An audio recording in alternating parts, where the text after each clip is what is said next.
नमस्कार, महाराजा किचन रेसिपीमध्ये आपलं स्वागत आहे. तर मी आज तांदळाच्या पिठात शेंगोळ्या बनवणार आहे. चला तर मग सुरुवात करूया शेंगोळ्या बनवण्यासाठी. तांदळाच्या पिठाच्या शेंगोळ्या बनवायच्या आहेत. तर त्यासाठी लागणारं साहित्य सर्वप्रथम पाहू. त्यासाठी 1 चमचा जिरे, लसणाच्या 4 ते 5 पाकळ्या, मिरची आणि ही कोथिंबीर, आलं. शेंगोळ्या बनवण्यासाठी पहिला आपण मिक्सरच्या भांड्यामध्ये मिरच्या टाकूया, जिरे,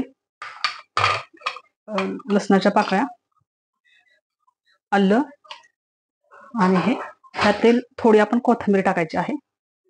हे सर्व मिक्सरला वाटून घ्यायचं आहे. आता आपण हे वाटून घेतलेलं आहे. आपण आता 2 वाट्या तांदळाचे पीठ घ्यायचे आहे.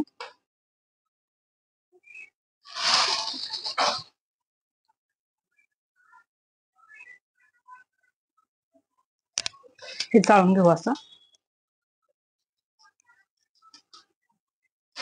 आपण ह्या तांदळाच्या पिठाचे बनवायचे आहेत शेंगोळ्या. तर आता हा वाटलेला मसाला आपण घालायचा यामध्ये.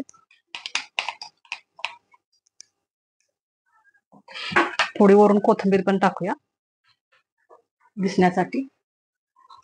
यामध्ये अर्धा चमचा आता मीठ घालू. आता गरम पाणी घालूया यामध्ये. गरम पाण्यामध्ये हे चांगलं मळून घेऊ आपण. गरम पाण्यात मळल्याने ह्याला चिकटपणा येतो पिठाला.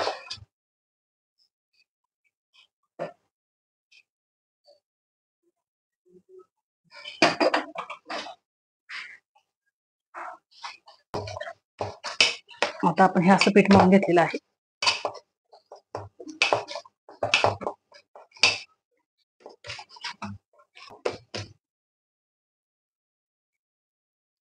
आता आपण चाळणीला असं तेल लावून घेऊया, म्हणजे शेंगोळ्या टाकल्या की याला चिकटत नाही.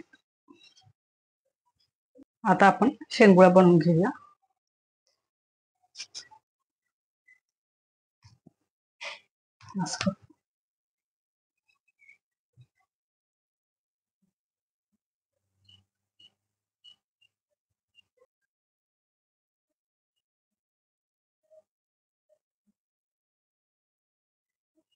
हे बघा, अशा बनवायच्या पण, आणि हे ह्यामध्ये असं टाकायचं. आपण ह्या अशा करून घ्यायच्या.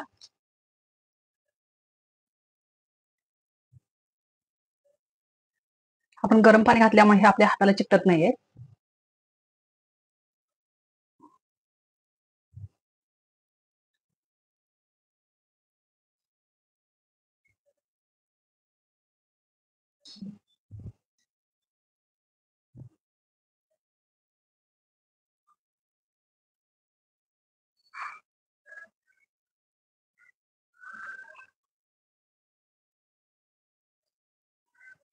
पहा, आता आपल्या शेंगोळ्या तयार झालेल्या आहेत.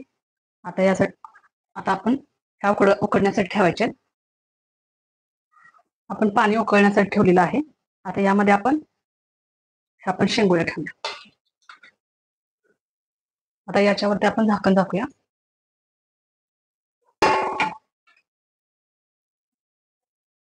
आणि हे वाफवून घेऊया.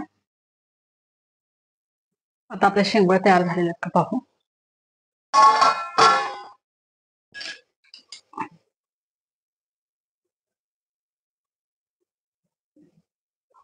चिकटलेलं नाहीये पीठ, त्या अर्थी शेंगोळ्या आपल्या तयार झालेल्या आहेत.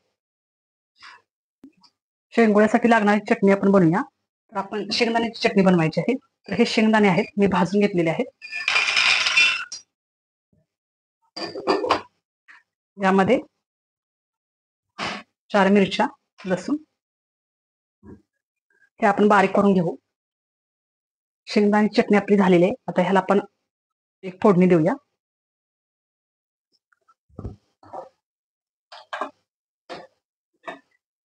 आता आपण ह्याला फोडणी द्यायची आहे.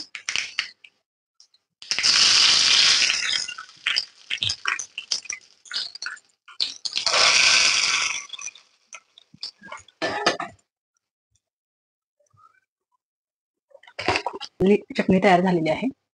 तुम्हाला जर आवश्यक असेल तर खोबऱ्याची पण चटणी बनवल्या तरी चालेल. तुम्ही तुमच्या आवडीनुसार बनवू शकता. ही रेसिपी आपल्यास आवडल्यास लाईक करा, शेअर करा, सबस्क्राईब करा. थँक्यू.